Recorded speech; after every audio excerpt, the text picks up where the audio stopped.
Now, I don't know about you, but I don't want to get to the end of my life thinking I wasted it staring at a screen doing this all day. We've lost the ability to consume content in a moderate fashion. Do you remember being a kid before smartphones, before the internet? I do. I grew up in the country and I would just go outside and run around our property for hours and hours. I would climb trees, I would make little forts in the bushes, I would drag this old mattress outside and do like gymnastics in the yard. One of my neighbors was the same age as me, and their property used to have this fence that had logs along the top of it around the whole 5 acres of the property. And one of our favorite games was to walk around this fence, on top of the fence, and see how far around the property we could get before we fell off, before we lost our balance. I think I only made it all the way around a couple of times. Do kids still do that sort of thing? Or are they inside on their devices all the time? I mean, I guess when I was a kid, it was all, ooh, television will make your eyes square. And I'm sure before that there was like radio is going to mess with you in some way or another. But I think this is fundamentally different. And the more technology advances, the more I feel like we need to learn how to switch off. I certainly know I need to learn how to switch off, because when I'm consuming, I'm not creating, and I'm also not just living and existing and thinking. I got into the habit lately of going for my daily walk without earbuds. I used to always walk with earbuds. I would always be listening to a podcast or a YouTube video or consuming some sort of content, maybe some music occasionally. It was my favorite time to listen to podcasts, and honestly, I pretty much don't listen to them at any other time. But sometime in the last few months, I just started leaving my earbuds at home more and more often. And now I don't even think to grab them when I go for a walk. I just take my phone, because I'm a woman, I need the security and safety of having my phone with me. And also, I have a lot of ideas on walks, and if I don't capture them when I have them, by the time I get home, those ideas would have gone. So yes, I do still take my phone with me on my walks, but I let myself just be and exist and walk. And man, the power of walking when it comes to sparking thoughts and ideas and connections and creativity is so incredibly massive that I think when we walk with some sort of device distracting us from the moment and occupying our brain, because we are so used to being entertained 24/7, that we lose something incredibly fundamentally important. You know, if you look into the history of walking, you see so many amazing creative minds for whom walking was an absolute fundamental part of their life and of their creative process. They needed that walk because that was when they did their best thinking, even when they weren't trying to think. That's when their brain was free to make disparate connections and bubble up new ideas. And I feel like as a society, we're just moving further and further and further away from that, because we just don't allow ourselves time to be anymore.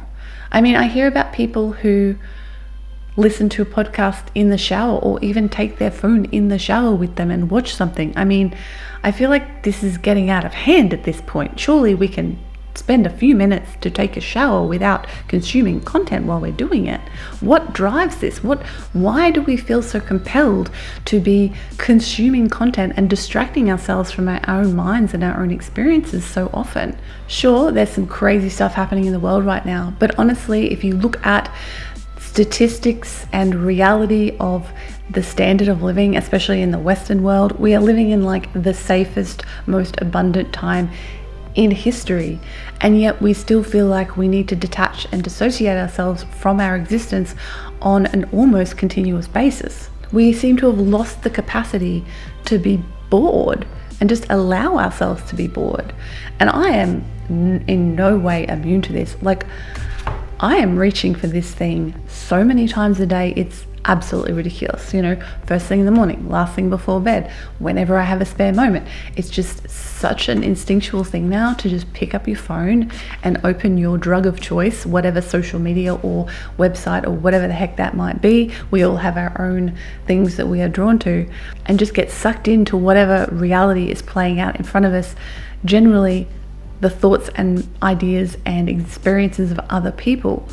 Now, I'm aware of the irony of me talking about this in a YouTube video, but hey, we have to communicate sometime. And as a content creator, I hate that term. I obviously am part of the problem. I am here creating content, creating videos, creating whatever else I create on various social media platforms in order to talk about ideas and share ideas with others. And look, I don't think there's anything fundamentally wrong with that, obviously. It's a deep human need to share with other humans, talk to other humans, tell stories to other humans, connect with other humans.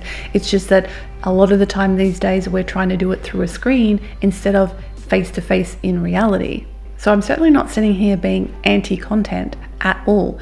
What I am saying, and look, I'm still figuring this out, I'm just blurting this out to you on camera because it's something that's been on my mind and something that I've been wrestling with for over a decade. I did my first digital sabbatical well over a decade ago because I already was seeing this. And as a business owner, an online business owner, it's a whole nother level. You know, when you run online businesses, you have to be there. If you actually want people to find you, you need to be active on various platforms. You need to be putting content out there because that is the main form of currency on the internet. It is the main way that people are finding you these days. And I always struggled with that in a way. You know, I enjoyed blogging, I enjoyed podcasting, YouTubing, whatever iterations that has been over the years, the sort of long form style content. And so many creatives and artists struggle with that pressure. Like, we just want to be making our thing. We don't want to turn ourselves into singing, dancing monkeys in order to have to promote that thing. But that's kind of what the world is asking of us. And it's very difficult for many of us to do that. So no matter how addicted the normal person is to content and social media and distracting ourselves with our devices, when you have an online business, it's like a whole nother level of difficulty because you kind of can't escape it unless you want to literally can your business, throw it away and run away into the woods somewhere, which, not gonna lie, I'm sure all of us contemplate on a pretty regular basis. So what's the solution? Look, I don't think there is an easy solution here, especially for the younger people who might be watching this, but there are techniques and strategies and things we can do in order to minimize or reduce our dependency on these things. And look, honestly, it's really hard. It's really hard because the social media companies specifically have developed their software to make it utterly addictive. Completely and utterly addictive to us and our little primate brains that have no way to evolve and adapt to this incredibly fast changing technology that we are just being bombarded with on a daily basis. So how do I personally deal with this? What am I doing? And what might you be able to try? And I would love to hear in the comments below what you do or have tried to combat this in yourself and in your own life. A couple of things I've done over the years: I turned off notifications for all my social media and email and all those sorts of things. I would say well over a decade ago. I just was like, nah, I don't need any of those. The only notification sort of things I have turned on are literally for my WhatsApp, my actual phone, you know, my SMS and my phone calling, you know, that amazing thing where you talk to a person, and I think my messenger, because that's how actual people I know in real life communicate with me, and I need to be able to communicate with them on a regular basis. But all the other things out there, I don't ever have notifications switched on. I just go look at them when I want to look at them. Another thing you can try that I do use is website blockers. So on my desktop, I have a website blocker installed where you can decide on the websites you want to block and the time, you know, from 9 to 5 or whatever time you want to block them for. And that just makes it so much harder to go and get distracted while you're supposed to be working. On my phone, I don't currently have any of those things installed, but it's something you can do there as well if that's something you want to do. Try to do stuff without content sometimes, like I was talking earlier. Go for a walk without your earbuds. Have a shower without listening to something or watching your phone. Go to bed without listening to something. Like, find those little pockets in your day where you can be doing something and not consuming content and actually just existing in a way that you enjoy. Go for a swim. Go play in the garden or the forest nearby. Like, try to work some pockets into your life where you deliberately stop and put the phone away or down or turn it off or something where you can actually just exist for a while. Make some art, do something creative, color in, like just get a coloring book, whatever, just something that means that you are living in the moment and have more opportunity to perhaps exist in that flow state that we all love and enjoy. Now, I often listen to ASMR or other videos to go to sleep at night or before I go to sleep at night, and something I experimented with was actually having an old phone next to my bed with the minimalist phone app installed. And that way I don't have all my normal apps and things that distract me, and I just have like the one thing that I use, which is generally YouTube, to listen or watch those videos.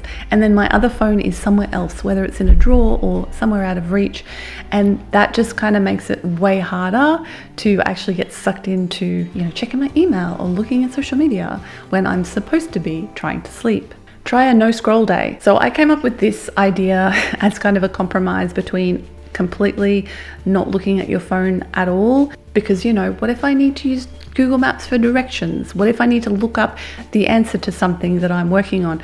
So I was like, okay, I might not be ready to completely turn off my phone and ignore it for a day, but I can institute no scroll Sunday. So the idea behind no scroll Sunday is that you're not allowed to scroll on anything, you know, nothing with infinite scroll.